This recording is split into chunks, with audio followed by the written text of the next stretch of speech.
What's up, family? We have another Patreon request. We're going to check out some castles. Des châteaux. Inside the Château de Fenelon, a medieval masterpiece in Dordogne. Dordogne. I don't know why I say dog. Dordogne. Et voilà. And this guy is going to explain the castle. That's my guess. I know, I'm so smart. I know. I have a feeling that's what he's gonna do. Château de Fénelon.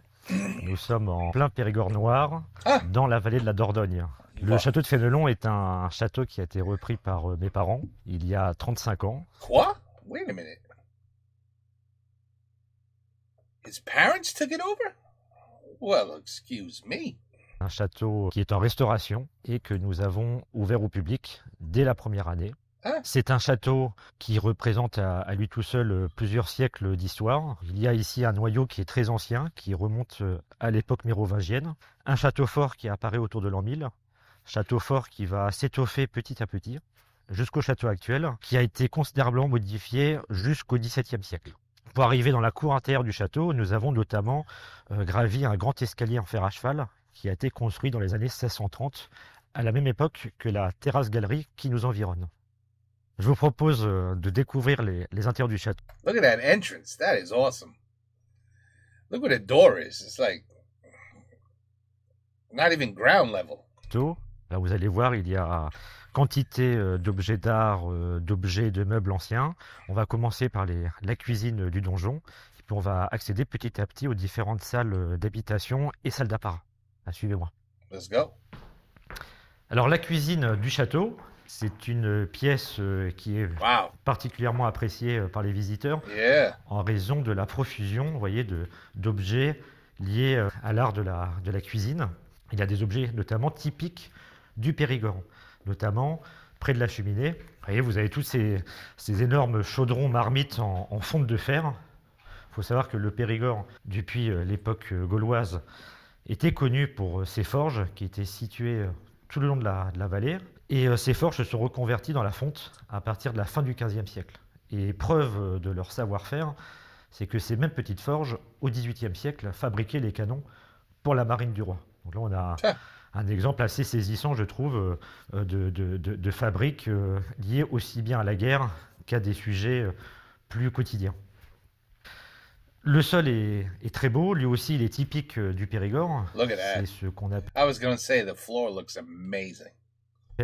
chez nous un sol en pisé. Alors le pisé, vous voyez, ce sont toutes ces petites pierres calcaires. C'est un peu chiant if you get some breadcrumbs. If you drop breadcrumbs and they get in the cracks, c'est un peu chiant. Grossièrement taillées et fichées dans un lit de sable. Et très souvent, avec ces pierres, on dessine des motifs géométriques. Alors ici, vous voyez, on a un motif en damier. C'est un sol qui a été réalisé à la fin du XVe et qui est dans un état absolument remarquable. Au centre de la salle, vous apercevrez donc toutes ces poteries également, tous ces cuivres. Alors les cuivres, depuis le Moyen-Âge, c'était un matériau qui coûtait relativement cher, donc on le rencontrait plutôt dans les demeures aisées. Sinon, dans les campagnes, dans les châteaux plus rustiques, c'était la poterie qui recouvrait la table et qui servait également pour la cuisson des aliments. Et au centre, trône le râtelier à pain, qui a été en usage dans les campagnes jusque pas si longtemps que ça d'ailleurs. À l'époque, on ne faisait pas son pain tous les jours. Il y avait des grandes fournées toutes les semaines. Et le pain, donc, il fallait le stocker pour le protéger des rongeurs. Voilà. Donc on le suspendait dans ces râteliers. Alors nous avons sélectionné quelques objets qui sont présentés dans cette vitrine. Alors je vous invite à vous en approcher. Voilà, tous ces objets expriment finalement l'inventivité des anciens. À l'époque, bien sûr, la plupart des opérations culinaires se faisaient à la maison. Le supermarché, bien sûr, n'existait pas. Parmi ces objets, certains sont même insolites. Vous voyez, je pense à la pierre qui est au centre de la vitrine, qui est sculptée, vous voyez, d'un renard. C'est une meule horizontale qui... Quoi? Je ne vois pas. What? A fox? Non. C'est où le fox? I'm sorry, je ne vois pas. Sculpté, vous voyez, d'un renard. Bon. C'est une meule horizontale qui servait donc pour broyer le sel. Le sel, on l'achetait sous forme de pain. Et donc, il fallait préalablement le casser en petits morceaux, plus ou moins grossièrement, que l'on plaçait entre deux pierres, ces deux pierres discoïdales. Et grâce à la poignée de bois, on moulinait, on écrasait le sel et on le récupérait donc une fois en grain, donc dans l'orifice que l'on voit en bas. D'autres ustensiles méritent également l'intérêt, notamment, vous voyez, cette énorme pièce en cuivre qui est datée de 1785. Alors à l'époque, sans le savoir, on avait déjà inventé l'écologie. On récupérait tout, et notamment on récupérait les braises. Alors cet instrument, cet ustensile s'appelle un étouffoir à braises. Voilà, donc les braises, on les stockait à l'intérieur, et les braises, on les récupérait pour différents usages, genre notamment les bassinoires, les réchauds, les braseros, etc. Certains de ces ustensiles présentés ici sont même très anciens. Alors les plus anciens, ce sont les moules à gaufres circulaires. I thought 1785 was pretty old, but I guess they're not that old. Qui datent quand même de la fin du XVe siècle. Et avec toujours des décors héraldiques. Il fallait pouvoir à chaque fois prouver la provenance du mets et donc signifier celui qui est invité. Alors nous allons quitter la cuisine, qui correspondait également à ce qu'on appelait la salle basse au Moyen-Âge, et nous allons gagner la salle haute, donc une salle d'apparat par excellence. Okay.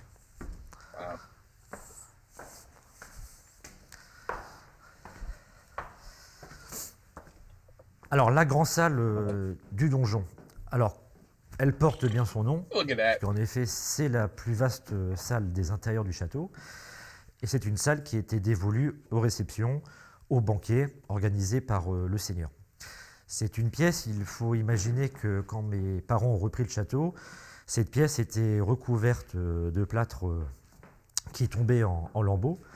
Et sous le plâtre, nous avons découvert des peintures murales. Alors, vous pouvez en observer autour de la cheminée et au niveau des fenêtres, vous voyez, au niveau des petites voûtes. Alors ici, ce sont des peintures murales que l'on date du XVe siècle, avec un motif assez particulier, qui est un motif héraldique qu'on appelle le bâton écoté. Alors la symbolique se reliait à la Vierge Marie. Wow. Et ce décor médiéval, si l'on considère le pan de mur qui est juste derrière moi, eh bien, tout ce décor mural a été masqué par la suite au XVIIe siècle par une autre série de peintures murales représentant ici un décor gréco-romain, qui était bien sûr le décor à la mode à l'époque. Et plus particulièrement, vous voyez, on voit deux colonnes ioniques qui supportent un entablement. Donc l'ensemble forme un grand portique à l'antique. Et il faut imaginer qu'au XVIIe siècle, donc sur chaque pan de mur de cette salle, donc, se trouvait un portique. Donc on avait l'impression d'être au centre d'une colonnade, comme si l'on était sous le temple de Zeus, par exemple. Et grâce aux archives du château, nous savons aussi que sous ces portiques étaient suspendus tous les portraits des ancêtres de la famille de Fénelon. Il y avait en tout une trentaine de portraits qui, malheureusement, depuis ont disparu. À l'heure actuelle, nous avons rassemblé dans cette salle toute une collection de meubles et d'objets d'art du XVIe siècle. Alors, il faut savoir qu'au XVIe siècle, dans les châteaux, on assiste, on pourrait dire, au début de l'essor des arts décoratifs. Quand on étudie les archives des châteaux, très souvent, au Moyen-Âge, le mobilier était très succinct. On y trouvait quelques coffres, quelques bancs, et c'est tout. La table, en tant que telle, en tant que meuble, n'existait pas, puisque, comme vous le savez, on dressait la table sur des tréteaux. À la Renaissance, en revanche, la table apparaît. Alors, on l'appelle table à l'italienne. Vous avez un très bel exemplaire au centre de la salle, avec tout un décor d'arcature qui s'inspire de l'Antiquité, mais aussi, n'oublions pas, de la Renaissance florentine. Table excessivement moderne, puisque déjà à cette époque, on avait prévu des rallonges. Donc c'est des tables avec les rallonges, vous voyez, qui se glissent sous le plateau principal. Toujours au XVIe siècle, on invente le fauteuil. Le fauteuil n'existait pas au Moyen-Âge. On l'appelle d'ailleurs à cette époque la chaise à bras. Et ce qu'on aimait sur ce type de siège, eh bien, c'était qu'on pouvait les garnir de riches étoffes. C'était les étoffes qui étaient vraiment un marqueur d'importance sociale. Étoffes qui étaient importées, hein, la plupart venaient, alors on pense au velours de Gênes, donc c'est essentiellement l'Italie qui fournissait toutes ces étoffes qui pouvaient être brodées et surbrodées en plus. Un autre meuble que l'on invente au XVIe siècle, c'est le cabinet. Alors c'est un meuble que l'on rencontre souvent dans les châteaux, hein, dans toutes les formes. Là ici on a un petit modèle qui nous vient d'Italie du Nord, qui date, lui il est vraiment transitoire, il est tout début du XVIIe siècle, avec tout un décor de plaquage d'ébène et de filets d'ivoire gravés. Ce sont des meubles qui sont généralement très précieux. Yeah. Et vous savez qu'une fois ouvert, on y découvre à l'intérieur toute une série de tiroirs pour ranger souvent les papiers et les objets précieux. Le décor, par essence, à la Renaissance, est constitué par les tapisseries. Les tapisseries, depuis le Moyen-Âge, ce sont des objets de luxe, avec des centres manufacturiers, pour certains d'entre eux, très célèbres. On pense notamment à Bruxelles. La grande tapisserie qui est au fond de la salle donc vient de... Look at that wall. Look at it. Yeah, I mean, this is a museum, people. This is a straight-up museum. Now I know why his parents bought it. De Bruxelles, et elle représente le triomphe Smart. de l'empereur Constantin. Smart. Et elle faisait partie d'une suite de tapisseries, ce qu'on appelle une tenture, qui illustrait toute la vie de l'empereur. Et les différentes pièces de cette tenture sont dispersées à travers le monde, y compris dans des musées prestigieux. Un dernier petit mot avant de quitter cette salle et de changer d'époque. I would call this the armory. Sur le parquet. Alors le Périgord, c'est la terre des truffes, mais c'est aussi la terre des noyers. Et en Dordogne, on a toujours fabriqué, produit des meubles, des menuiseries, des parquets en noyer. Ici, vous avez un très bel exemplaire, alors qui a été refait, ce parquet, au début du XIXe siècle, en noyer, mais en ayant particulièrement bien choisi la planche. Et si l'on considère certains chevrons, vous voyez, comme celui-ci, vous apercevrez que les nœuds dans le bois sont symétriques. À savoir que pour constituer ces chevrons, on a pris la même pièce de bois que l'on a fondue et que l'on a disposée en symétrie. Et on est certain que ce parquet est l'œuvre d'un compagnon, qui pour l'instant, malheureusement, ne nous est pas connu. Yeah, I don't think so. Voilà, on va passer sur la terrasse du château et on va gagner les appartements seigneuriaux.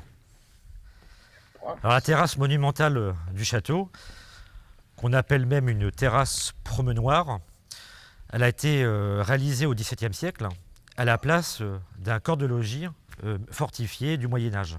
Alors petit détail amusant, si vous vous retournez, on devine une ouverture, mais qui était initialement une porte qui permettait d'accéder au sommet du chemin de ronde. Cette terrasse, elle est dans le plus pur esprit classique, hein, avec cette balustrade de style Louis XIII. Et elle permettait au seigneur, de son petit cabinet privé, que l'on va découvrir, eh bien, de rejoindre la grande salle de réception. Alors l'appartement, ce qu'on appelle un appartement, d'abord c'est un terme qui apparaît à la Renaissance, et par appartement, on entend la succession de 3 salles, l'antichambre, la chambre et le cabinet. La grande tradition française, jusqu'au XVIIIe siècle, c'était de recevoir les gens dans sa chambre. La chambre n'était pas du tout un espace privé tel qu'elle est devenue de nos jours. C'était un espace public. Les visiteurs, on les faisait patienter dans l'antichambre. Et le cabinet, qui se situait au bout de l'enfilade, c'était dans un intérieur le seul espace vraiment privé.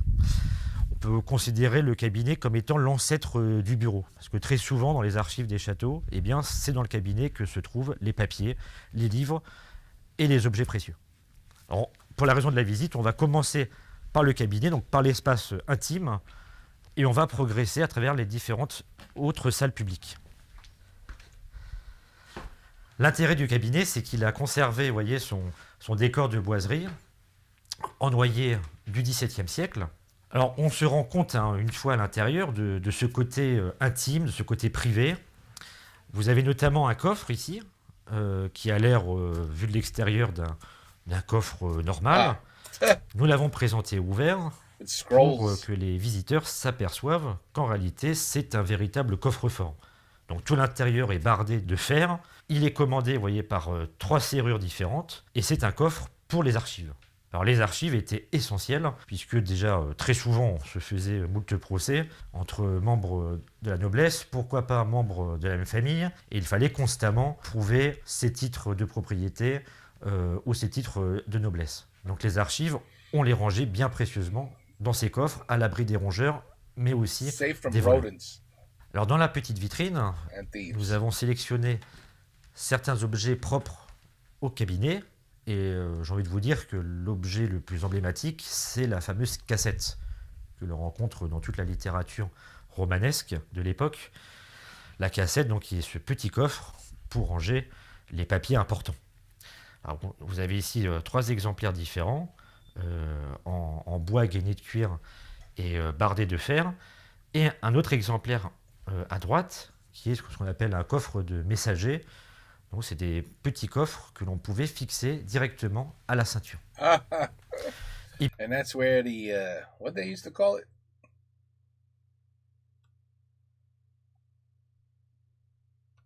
Yeah, no, like a fanny pack, Puis des There's other names for it, but I couldn't say it. objets Fanny liés à la pack. dévotion privée, puisque le cabinet est également un espace propice à la méditation. Et on a notamment une très belle copie du XVIIe siècle de l'icône de Notre-Dame de Cambrai, qui a un lien, on va en reparler tout à l'heure, mais qui a un lien avec le grand personnage du château, qui est l'écrivain Fénelon, et qu'on va découvrir justement dans la pièce suivante. Alors cette pièce est une pièce emblématique du château, on l'appelle la chambre de Fénelon, How's puisque that for dans a cette room, chambre man? Look at est that né room. le 6 août 1651 François de Sélignac de la Motte Fénelon. Alors, plus Oh connu my sous le nom God. de Fénelon tout court. Look at that Alors, et vous fireplace. pouvez voir au sommet de cette magnifique cheminée I've never seen a fireplace like this in my life. Oh my God. Isn't it interesting? Everything surrounding the fireplace is wood. tout en noyer sculpté Wow. du XVIIe. Vous pouvez That is voir donc, le portrait unbelievable. de l'écrivain. Portrait qui a été rajouté au XVIIIe siècle Unbelievable. et qui est venu remplacer le portrait du roi qui se trouvait initialement à cet endroit. Oh man. Meuble ô combien important pour nous, And the le lit ceiling. à baldaquin, alors d'ailleurs typique Love. du XVIIe siècle, Oh, look at avec that. ses colonnes torses. Ooh. C'est le lit de naissance de l'écrivain Fénelon, qui est cité dans les archives du château. Et c'est un meuble qui n'a jamais quitté le château, justement, depuis le XVIIe siècle. Il a conservé tout son baldaquin en broderie. Alors vous pouvez vous apercevoir qu'il manque quelques petites franges au baldaquin. Ouais. Alors c'est peut-être l'œuvre un petit peu des mythes ou autres, mais c'est surtout l'œuvre des visiteurs. Il y avait une tradition au XVIIIe et au XIXe siècle qui était que quand une personne demandait à visiter la chambre de naissance de l'écrivain, eh bien, elle emportait avec elle un petit bout du baldaquin pour repartir avec un souvenir, et on dit avec un petit morceau de la sagesse de Fénelon.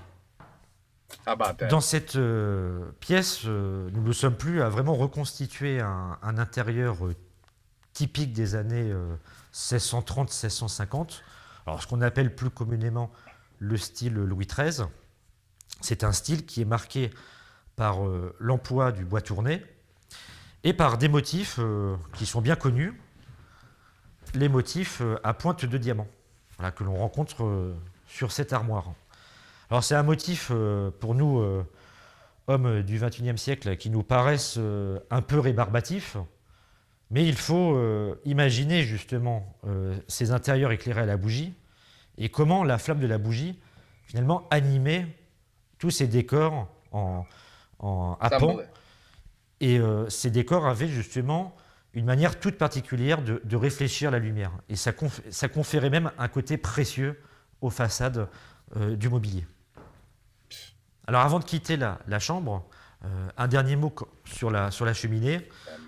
Donc c'est une cheminée en noyer sculpté qui a été réalisée par un atelier qui est très célèbre dans le sud-ouest, qui est l'atelier des frères Tournier, qui est un atelier qui a réalisé beaucoup de retables pour les chapelles et églises du sud-ouest. Et là, nous avons un de leurs morceaux de bravoure. Vous voyez, on a tout un décor de rinceaux sculptés, de grands cartouches et de chutes de fruits plaquées sur les pilastres. Alors, le petit détail qui est amusant, c'est que parmi ces fruits, eh bien, on distingue justement des petites noix. C'est le petit clin d'œil à la région. Alors, cette cheminée, elle a été classée monument historique, de même que le château, en 1927. Voilà. Et elle est considérée vraiment comme un chef-d'œuvre du savoir-faire des menuisiers du sud-ouest. On va gagner à présent l'antichambre de l'appartement. Je vous invite à me suivre. Alors, l'antichambre du château présente elle aussi un décor de boiserie et de parquet du XVIIe siècle. On s'aperçoit juste que le décor est plus sobre. Il faut marquer quelque part une gradation. La chambre est la pièce la plus importante. Hein. C'est vraiment la salle de réception. Donc souvent, c'était dans la chambre où l'on trouvait les décors les plus somptueux. Ici, vous voyez, la cheminée est un simple plaquage de noyer, avec quand même quelques décors architecturaux.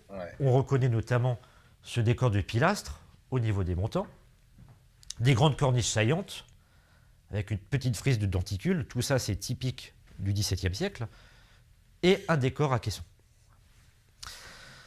Il faut imaginer que la chambre comme l'antichambre, sous le plâtre, alors à l'heure actuelle nous n'y avons pas touché, on a juste fait des petits sondages et on sait que sous les couches de plâtre se trouve également tout un décor de peinture murale. Et apparemment pour ici, nous avons un décor de grandes volutes qui sont peintes dans les tons bleu-gris. Donc imaginez que l'état initial de ces salles, c'est plutôt des intérieurs richement colorés. Là finalement, l'intérieur actuel n'est pas révélateur des décors d'origine. Souvent d'ailleurs, ces décors du XVIIe siècle ont choqué les propriétaires de châteaux au 19e et au 20e siècle, hein, qui considéraient justement ces grands aplats colorés, très souvent trop criards. Et à cette époque, c'était plutôt le retour, enfin ce qu'on imaginait être le retour à la pierre apparente. Donc finalement, beaucoup de châteaux ont perdu leur décor peint pour mettre à jour, dégager la structure même du mur, ce qui est une erreur historique. Concernant le mobilier, alors dans la chambre, nous étions à l'époque de Louis XIII. Ici, en revanche, nous sommes à l'époque du règne suivant, nous sommes vraiment en pleine époque de Louis XIV. À cette époque, hein, c'est un mobilier qui est touché par un certain goût de l'apparat. Et il faut dire que la référence à cette époque, c'est bien sûr Versailles. Et les meubles, petit à petit, se couvrent de marqueterie. Alors la marqueterie, elle va commencer à envahir les bureaux, les petites armoires, les cartels. Quant au siège, on abandonne petit à petit le bois tourné, donc au profit du bois sculpté. Et puis, finalement, assez tôt, hein, dès les années 1700, apparaissent les pieds cambrés, comme sur ces grands fauteuils, pieds cambrés qui annoncent, bien sûr, ce que sera le style Louis XV et le style rocaille. Il y a deux meubles, d'ailleurs, qu'on invente en cette fin du XVIIe siècle, deux meubles qui vont révolutionner les intérieurs jusqu'à notre époque. Le premier, c'est Look at that. I mean, this is treasures, like I said, treasures. Le bureau. Look at that armrest. Puisque jusque-là, finalement, pour écrire, on prenait une simple table ou un coffre et on jetait par-dessus une toile de bure. Et d'ailleurs, le mot bure a donné naissance au mot bureau. Mais le meuble bureau, en tant que tel, est une invention de la fin du XVIIe. Et vous avez dans cette pièce un meuble justement assez spectaculaire. Donc alors, on les appelle un peu faussement bureau Mazarin. Bon, c'est une terminologie qui apparaît assez tardivement. Les spécialistes préfèrent parler de bureau à caisson. Et ici, vous avez un exemplaire recouvert de marqueterie de 4 bois exotiques différents. C'était des objets, des meubles, excusez-moi, excessivement précieux. Et cet exemplaire a été produit dans l'atelier des Gobelins. Et c'était les Gobelins qui, notamment, fournissaient la cour en meubles et objets d'art. I promise you, none of this is made in China. None of them. L'autre meuble qui est inventé, Just letting you know. c'est la commode. On la connaissait un petit peu This au is XVIe, au amazing. XVIIe siècle, mais plutôt dans les sacristies pour ranger les grandes chasubles des religieux. À la fin du XVIIe, la commode vraiment apparaît dans les intérieurs civils. Et elle va détrôner l'usage du coffre qui était quand même le meuble prépondérant encore à cette époque. Avant de quitter l'antichambre, un dernier petit mot sur les aventures de Télémaque, le grand livre de Fénelon. Les aventures de Télémaque sont devenues le livre de référence, et on peut dire même un des fondements de la culture européenne. On dit même que le livre de Fénelon a été l'ouvrage le plus publié de toute la littérature française avant d'être détrôné par le fameux Petit Prince d'Antoine de Saint-Exupéry. Preuve de l'aura de cet ouvrage, il a été également représenté sur différents supports décoratifs, notamment des tapisseries. Et vous avez au mur une tapisserie illustrant un des chapitres des aventures du Télémaque. Là, en l'occurrence, c'est le premier chapitre. On devine, voyez, That looks like Greek mythology. au niveau de... You know, well, I seem to have forgotten my Greek mythology. Whatever, the god of the water. You know, no, it wasn't Hades, was it? No. I don't know, but it definitely looks like Greek mythology to me. des flots et de la mer en... Telemachus crying for help. Telemachus. Maybe. tempête, le navire avec Télémaque qui crie au secours à l'intérieur, et le bateau, vous voyez, va s'échouer sur l'île de Calypso, dont on devine les rochers sur la droite. Alors c'est une pièce baroque qui est assez extraordinaire. C'est très rare d'avoir des tapisseries avec un tel dégradé, une telle surface de bleu. Et cette tapisserie, elle a une origine prestigieuse, puisque cette tenture du Télémaque a été conçue initialement pour le roi du Portugal. Et il y a 2 autres tentures qui ont été réalisées dans l'atelier de Bruxelles autour des années 1720-1730. Donc on a un exemple spectaculaire de représentation du Télémaque ici. Voilà, on va quitter donc l'appartement du XVIIe siècle et nous allons continuer notre progression dans les époques.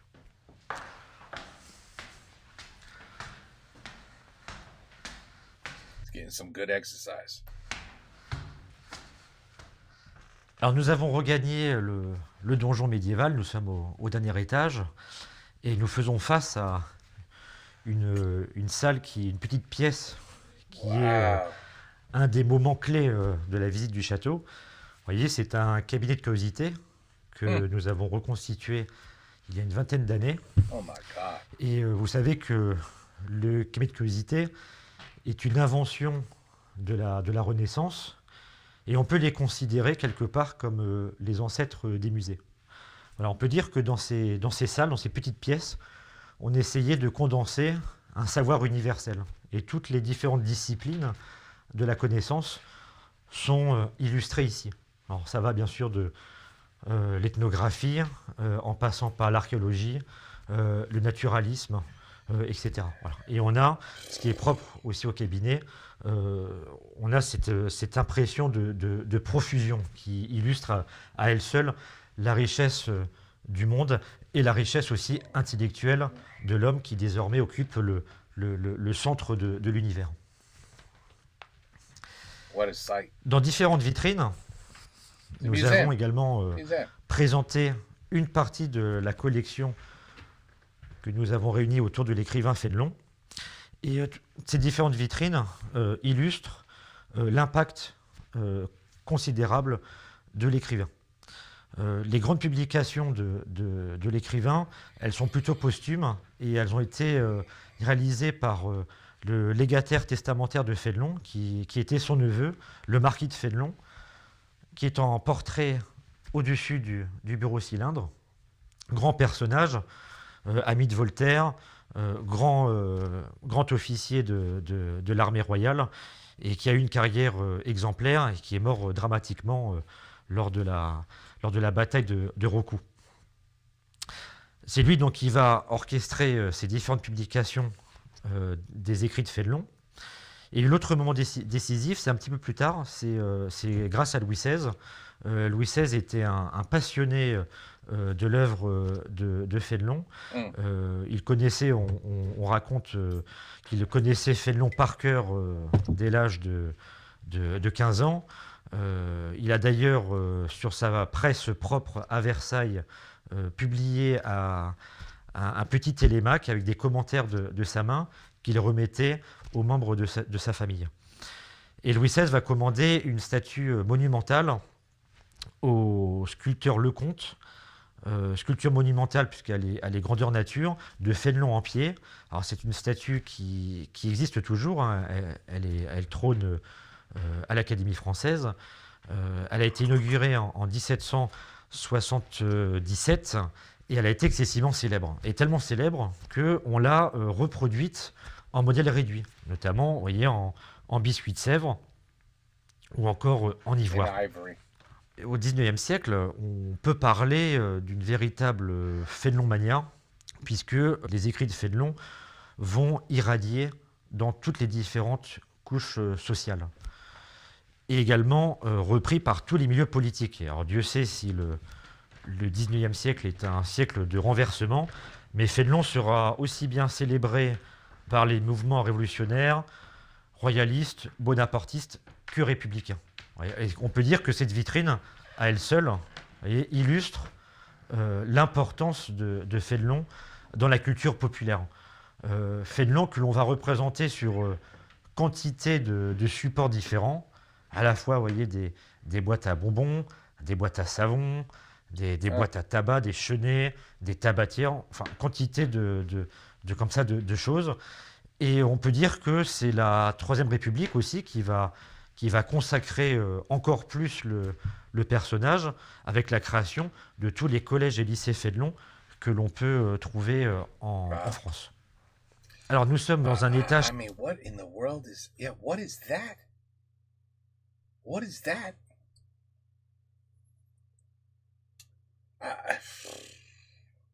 Made out of gold? I don't know. These treasures. This castle is filled with treasures. Que l'on peut trouver en France. Alors nous sommes dans un étage qui est en cours d'aménagement. Ici nous sommes dans une chambre du XVIIIe siècle, notamment en style Louis XVI, donc que l'on espère, que l'on souhaite peaufiner petit à petit au niveau de la reconstitution. En tout cas, sont présentés des meubles importants, puisqu'ils sont tous estampillés par des grands menuisiers ou ébénistes de l'époque. Alors, il y a notamment un meuble historique, donc, qui est ce siège. Il appartenait à un salon réalisé pour la sœur de Louis XVI, Madame Élisabeth, et qui était initialement dans le château royal de... That is ridiculous. Why is nothing built like this anymore? I mean, that is pure craftsmanship. That is a masterpiece right there. The work involved for a chair. De Montreuil. Now you just go to IKEA and you build one with 6 screws. Le XVIIIe siècle est considéré à juste titre comme l'âge d'or des arts décoratifs. Alors, je pense à cette fameuse phrase de Talleyrand qui disait celui qui n'a pas connu la société française d'avant 1789 ne sait pas ce que raffinement veut dire. Et c'est vrai que au niveau des meubles, on perçoit aisément ce raffinement absolu de l'époque, avec des fauteuils notamment en bois doré, avec des montants de guirlandes qui s'enroulent au niveau des ceintures et des montants. Look at that. On invente également des meubles assez spectaculaires, notamment un nouveau type de lit à baldaquin qu'on appelle le lit à la polonaise, en hommage à l'épouse de Louis XV. Alors, le lit à la polonaise, il est caractérisé par l'emploi d'un petit baldaquin, ce qui permettait, vous voyez, de donner une grande ampleur aux rideaux de soie. Les soieries deviennent à cette époque, hein, là aussi, le tissu roi, et la production de soieries va être considérablement encouragée par les politiques menées par Louis XV et Louis XVI. Autre meuble aussi spectaculaire, c'est le bureau cylindre. Alors bien sûr, l'ornementation look at va that. suivre l'histoire du goût et des styles. Donc là, Beautiful. ici, nous sommes face à un meuble qui est typique de la fin du XVIIIe siècle. On a une certaine radicalité qui apparaît petit à petit. Vous voyez, donc des formes assez sombres. Almost looks like a piano where you just lift up. It looks like a piano a little bit, but look at that. Look at the craftsmanship. Just look at that. Assez pur, très peu d'ornementation. Quelque part, l'ornementation fait place au choix Mahogany. du plaquage d'acajou. Il y avait un très beau choix de la feuille. Et ce style, hein, qui est finalement le style néoclassique, toute cette mouvance néoclassique, eh bien, va tendre, va chercher petit à petit à se réconcilier avec une certaine pureté qui est, on pourrait dire, la pureté grecque, gréco-romaine. Et ce mouvement néoclassique va aboutir jusqu'à ce qu'on appelle, nous, le style empire, Picture. alors, qui est in the illustré chair. dans la salle suivante, justement, avec des formes au niveau du mobilier vraiment très géométriques. Là encore, l'essence de bois Look at that harp. qui prend une importance considérable, c'est l'acajou, Oh my God. et une ornementation très discrète qui est juste apportée, vous voyez, par quelques bronzes dorés. Alors, une référence principale, bien sûr, à l'Antiquité gréco-romaine, mais n'oublions pas la campagne d'Égypte. Alors, campagne certes militaire, mais campagne militaire qui sera accompagnée Unbelievable. de quantité de savants qui vont réaliser des milliers et des milliers de dessins qui seront publiés à leur retour. Is that a Et flamingo? tous ces dessins vont inspirer, là encore, l'iconographie ornementale. Et c'est la raison pour laquelle, autour des années 1798-1804, eh bien, apparaissent ces motifs égyptiens, avec ces femmes coiffées à l'égyptienne, ou encore ces grosses pattes de lion qui font penser aux pattes des sphinx. Oui. Alors, on va faire une petite pause Thanks. Oui. dans les salles meublées, et je vous emmène découvrir la I hope he shows us a bathroom. I'd love to see what the bathrooms were like. charpente d'une tour fameuse du château. Well, they didn't have bathrooms, did they? They had outhouses because there was no plumbing. There was definitely no plumbing back in the day. Alors, tour fameuse Ouais. par son nom dans les archives, car cette tour s'appelle la tour des confitures. Alors, il y a une légende. The Jam On Tower. raconte que durant la guerre de Cent Ans, alors Fénelon, le château a eu une histoire très mouvementée durant la guerre de Cent Ans. Il a été entre les mains d'un capitaine de brigands, puis il est passé entre les mains des Anglais. Et les Français, pour reprendre le château aux Anglais, ont dû s'y prendre à 2 reprises. Le château a connu 2 sièges consécutifs. Et on raconte que lors de ce dernier siège, les Anglais n'avaient plus de projectiles à jeter sur nos braves soldats. Et ils ont pris les confitures qu'ils ont fait bouillir et qu'ils ont déversées du haut du chemin de ronde. Wow. Wow. La charpente, ouais, c'est une très belle charpente en châtaignier du XVe siècle. Et elle supporte une toiture en lauze. Alors, You can't even describe something like this. I mean, are you seeing this? You could see the stone. It's just wow. Wow. Fénelon est connu Wow. comme étant le château possédant la plus vaste couverture de lauze du Périgord noir. Et la lauze, c'est une couverture qui est vraiment typique du Périgord noir et d'un petit bout du Quercy, enfin en tout cas un territoire quand même très restreint. Ce sont des toitures qui sont assez extraordinaires. Donc la lauze, c'est de la pierre calcaire, vous voyez, qui est débité en dalles et que l'on positionne entre les lithos sur les toitures. Alors ça représente un poids considérable. Ça Ouais, peut en ouais. effet atteindre la tonne au mètre carré, la moyenne étant plutôt entre 500 et 700 kilos le mètre carré, ce qui est déjà conséquent.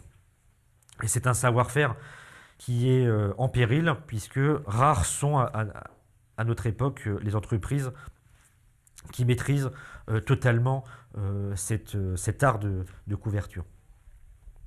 Alors nous allons redescendre dans la cour intérieure du château It's hard. et That nous is allons hard. changer d'aile et découvrir d'autres petits secrets de la forteresse.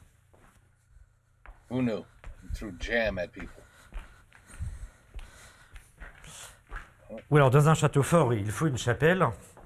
La chapelle du château vient se loger dans une des tours, donc l'abside épouse la forme de cette tour.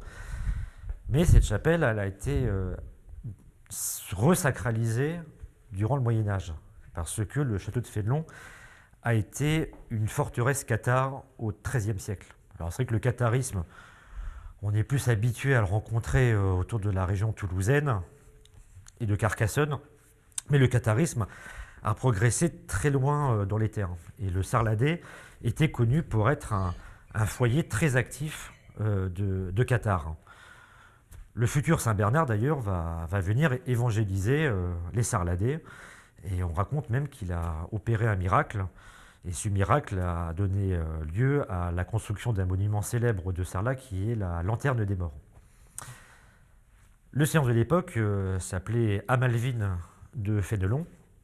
Alors il a échappé à l'armée des croisés, mais quelques années plus tard, l'Inquisition siège à Gourdon et il sera traduit, il sera dénoncé, il sera traduit devant le tribunal de l'Inquisition et il sera condamné pour hérésie cathare. Alors on conserve toutes les minutes du procès et c'est ainsi que nous avons appris que Fénelon était le dernier château cathare de la région.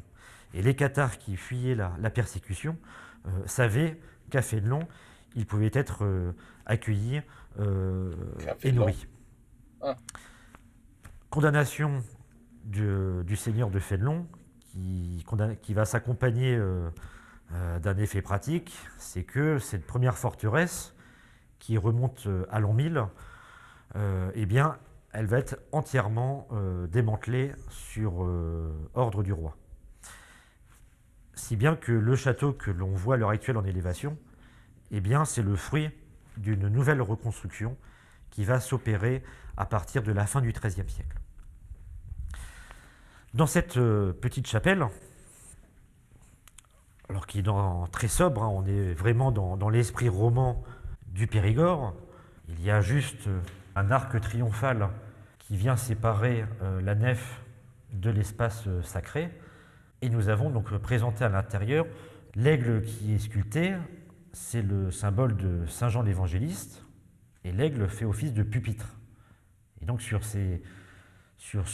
l'aigle, on disposait initialement les écritures saintes ou les livres de chant pour la messe. Autre ouvrage remarquable, le Christ en croix qui est sur l'autel, qui est typique de l'école espagnole du XVIIe siècle. Alors le style espagnol était vraiment caractérisé par un certain goût, des formes acerbes, avec une très forte prononciation d'ascétisme. Et au pied de l'autel, une jolie petite paire de prie-dieu du XVIIIe siècle, avec un petit détail amusant, vous voyez, c'est que le tiroir de droite, une fois tiré, servait pour piquer le petit bougeoir en argent. Comme quoi, bon, nous sommes dans une église, mais la préciosité est omniprésente. Alors nous allons changer radicalement d'univers. On va passer de la chapelle à la salle d'armes. I don't even know where they find half of this stuff. You had a carved out eagle.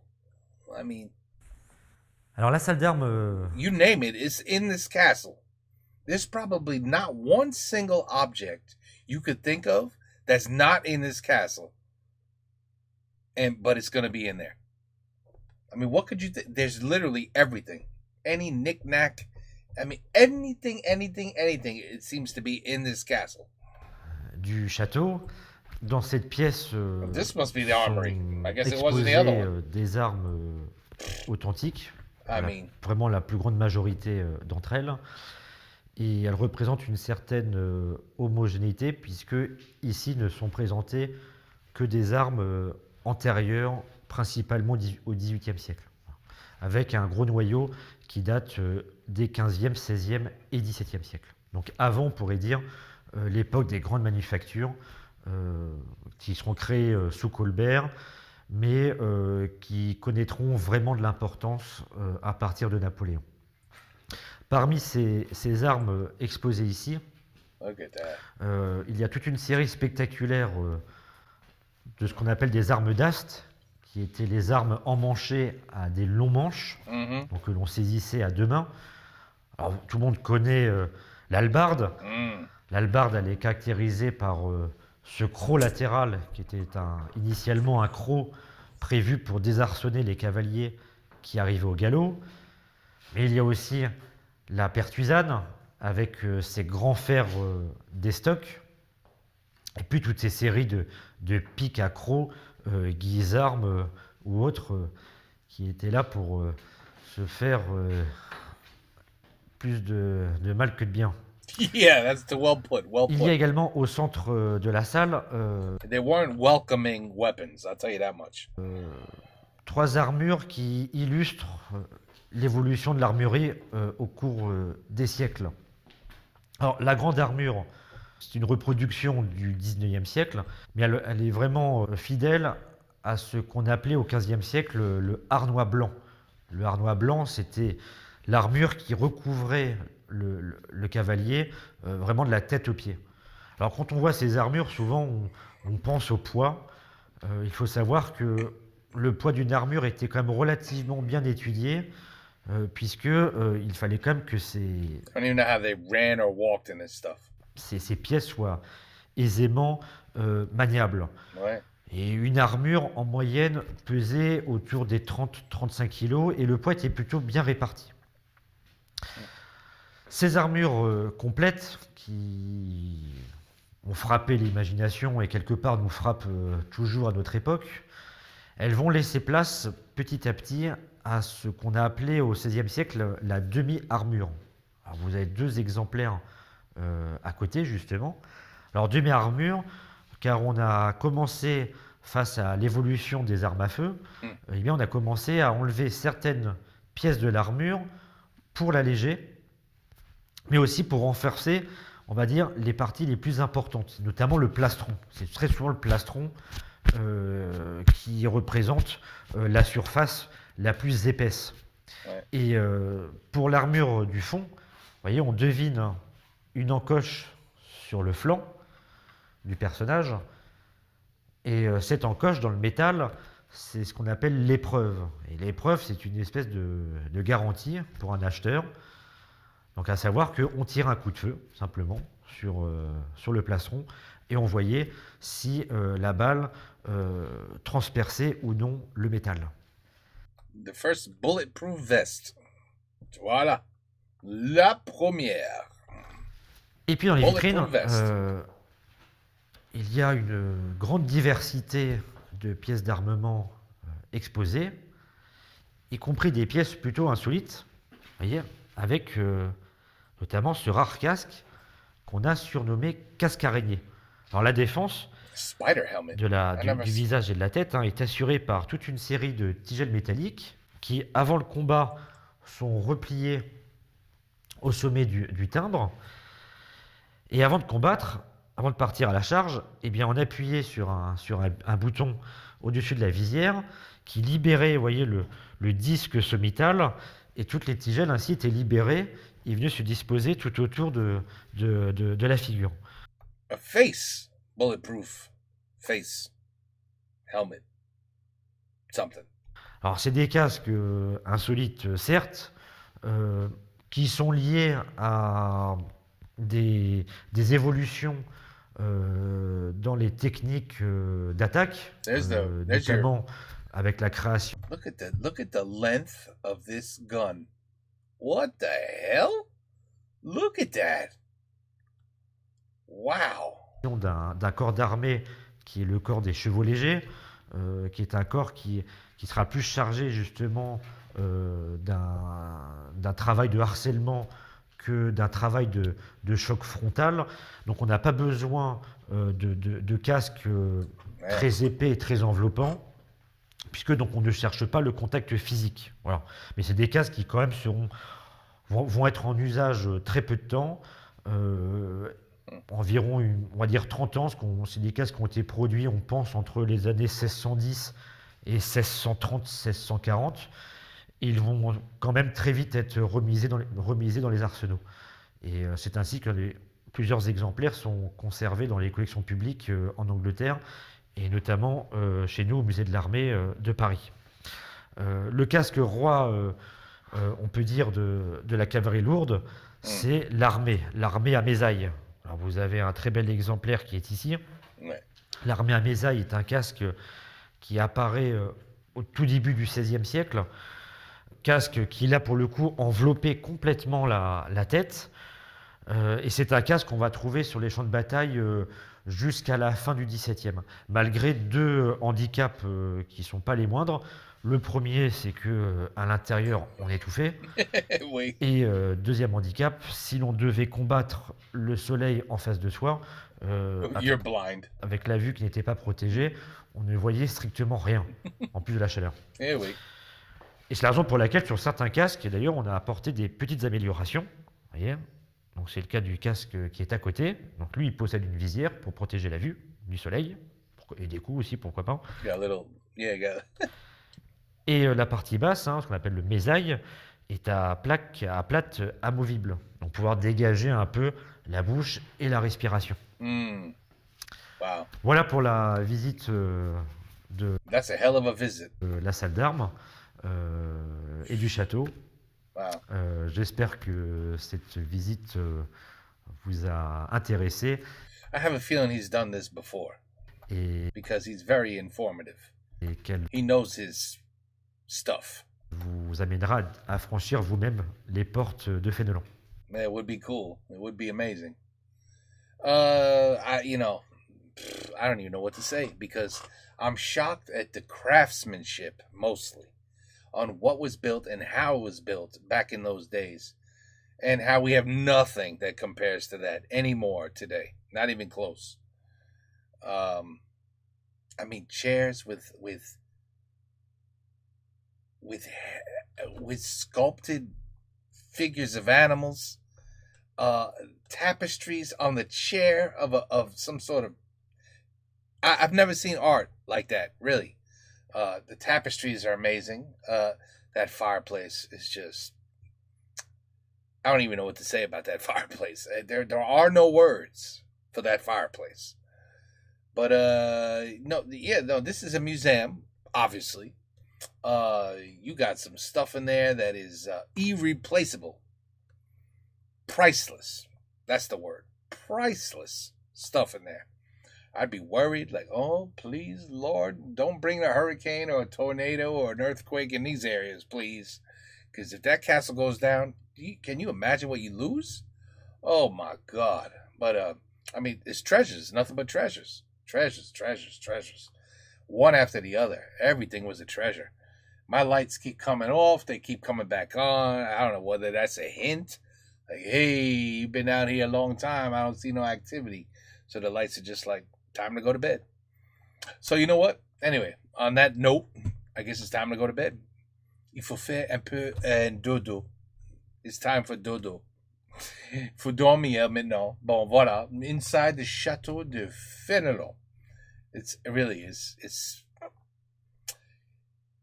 The guy he said a mouthful, right? I mean, the poor guy talked nonstop for 46 minutes. I don't even know how he did that. Maybe he's wearing the same clothes, so he wasn't split up. He's up and down the stairs, and that's a lot of work. So he must be the guy, the tour guide. When you go over there in person, he must be the tour guide. He has to be. He knew everything, every single room, everything, all the information. It's all in the head. It's tomorrow he's got to say it all over again. And then next week, and then, yeah. you get the idea. Anyway, interesting video, to say the least. And yeah, no, craftsmanship like that, it just doesn't exist anymore. And even if it did, where, you know, you put furniture like that in today's modern houses, it just doesn't work. It just doesn't work. So it's got its place in history where it belongs. And yeah, perhaps it should just not be touched again. That's it, you know. This was for their time and their time only. And that's it.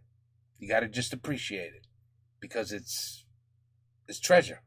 It really is. Take care. Peace out. A la prochaine.